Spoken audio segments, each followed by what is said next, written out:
Let me start by saying this: that when you are sick or when you have a malady, there's a reason why even now the government of Ghana says that when you are sick for malaria, they need to test you before you take the medication, right?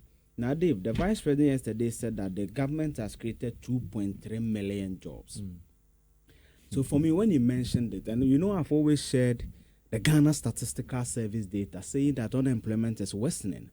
When you look at their annual household data from Q1 in 2022, that is quarter one in 2022, with an unemployment of 13.3%, it's worsened to 14.7% in Q3 2023. And we also have 24% of Ghana's population, 7.33 million, being multidimensional poor. Now, Dave, what is multidimensional poverty? The indicators used are availability of toilets, whether they are on NHIS, whether they have access to schools, whether they have properties, including radio set, bicycles, and all that, which is reflective of the income levels of these people. So if you say you've created 2.3 million jobs, I wanted to look at the data. Now, Joe, I've given you just a screenshot. So some of the team members of the vice president gave me a data. And the data was at 2022 when he said they've created 2.1 million jobs. Now, Dave, let's analyze the jobs. When you aggregate the data I've so far gotten, the government of Ghana through Dr. Bawumia'S is saying that when it comes to the public sector, so Dave, so this is basically a snapshot of Ghana's employment numbers. So in 2017, when you check the age group of 15 to 24, the unemployment in 2017 was 18.5%. Today, it's at 30.1%. It's worsening. When you look at 2017, the age group of 15 to 35, so meaning that they expanded it from 15 to 24. The first one 15 to 24, so 15 to 35. It was 12.6%. Today, it's 22%. When you disaggregate it into male, female, and all that, in 2017, the female unemployment situation was 9.2%. Today, it's 17.8%. When you look at the male population, it was 7.5%. Today, it's 10.9%. When you look at the overall, it was 8.4%. Today, it's 14.7%. So where are the jobs? So I decided to look at the jobs. Now, Dave, the 2.1 data I've so far gotten and I've analyzed. The government, when you do the table, say they've created 1,280,764 public sector jobs. And then when you go to the archive, the data, how it's structured, some of them cannot be shared. But we have Ministry of Health, Ministry of Finance, GPHA. GPHA is Ghana Ports and Harbours Authority.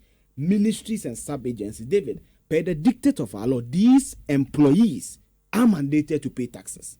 So one of the areas, I'm not saying that is the only area, one of the areas you can glean some semblance of fact-checking with regards to public sector work is Senate contributions.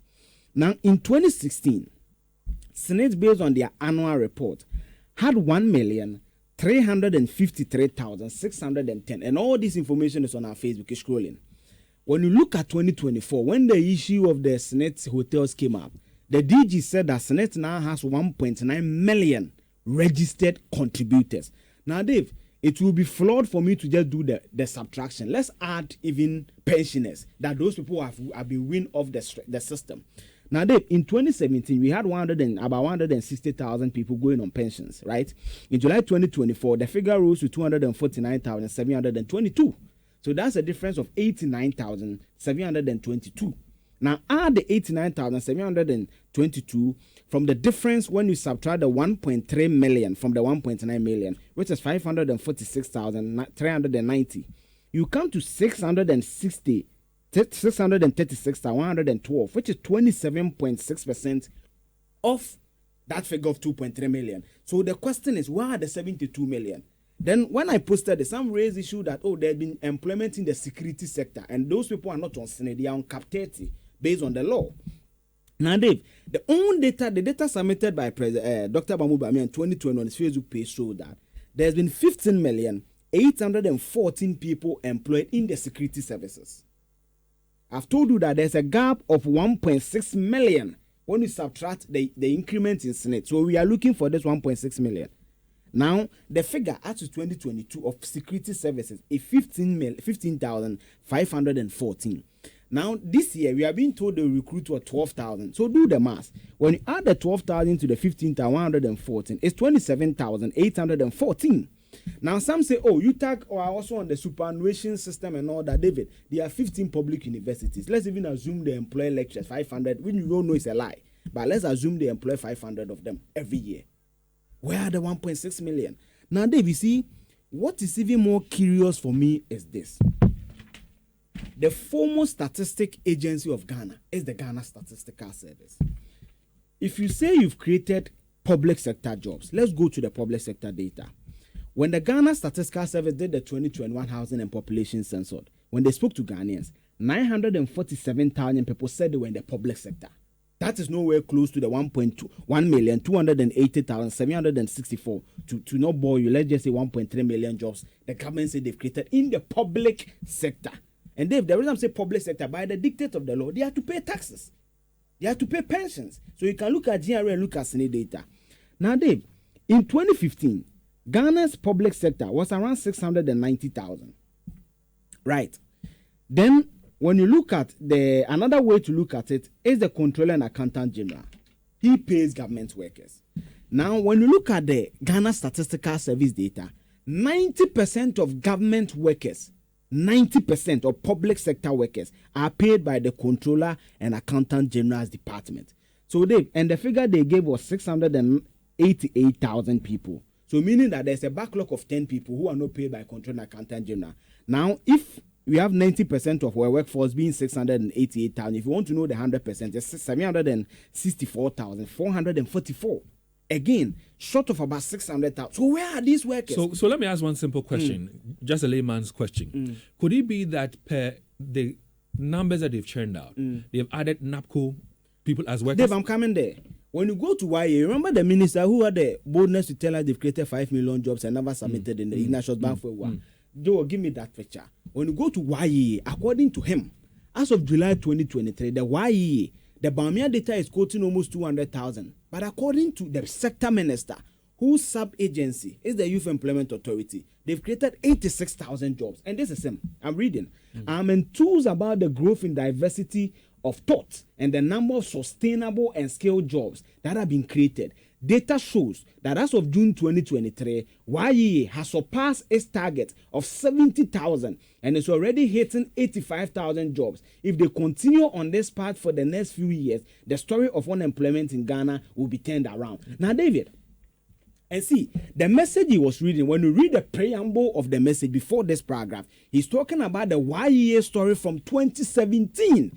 And the sector minister mandated with the data responsible for the sub-agency says they've created 85,000 jobs. Now, Dave, let me say this. The reason why I'm passionate about this is that we should not hoodwink the youth of this country. Dave, I'm saying commonsensically, if you pick the data, and from K1 of 2022, an unemployment of 13.33%, to a K3 of 2023, an unemployment of 14.7%, and you tell me you've created 2.3 million, where? And Dave, that also brings into question the kinds of jobs we are creating for our young people. Jobs that don't pay pension. As I'm sitting here, because every man pays my pension. So if something happens to me, I have something to fall on. And of course, you're talking about state contributions are all not going to be paid. Yes, and it could be problematic for people who, if they grow and they retire, for them to be able to survive. Yes, and Dave, you see, let me give you another figure. When you look at even the private sector that the government say they've created some jobs, so that would be about 900,000, because if the data is 2.1 million and you subtract 1.2 million, approximately 1.3 million, there's a difference of about 800, 900,000.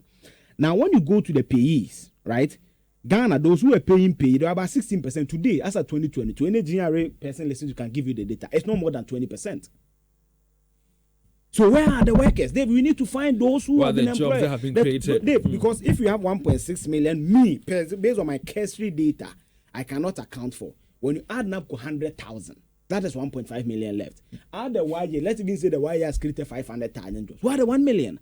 And Dave, this analysis, based on my inkling, is telling me that we don't honestly report our data. So that is why when we are we are treating malaria instead of HIV/AIDS. That is what is happening. We are treating malaria instead of HIV/AIDS. 3, what happens is that, Dave, the reason why our development is always not coherent is because we back it on hollow and unscientific data. Where is the data? Because David, see, Joel should give you the ministries. If you say you've employed people in Ministry of Finance, David, look at the ministries: Ministry of Interior, Ministry of Works and Housing, Ministry of Lands, Ministry of Regional Reorganization, Aviation, Transport, Trade, Sanitation. Are we saying these people are not paying taxes? Are we saying these people are not paying pensions? How? And if the NAPCO, if you make the excuse of NAPCO, today, does NAPCO exist as a job? Nope. Does NAPCO today exist as a job? So for me, I want the team of Dr. Mahmoud Bawumia to give us the real numbers.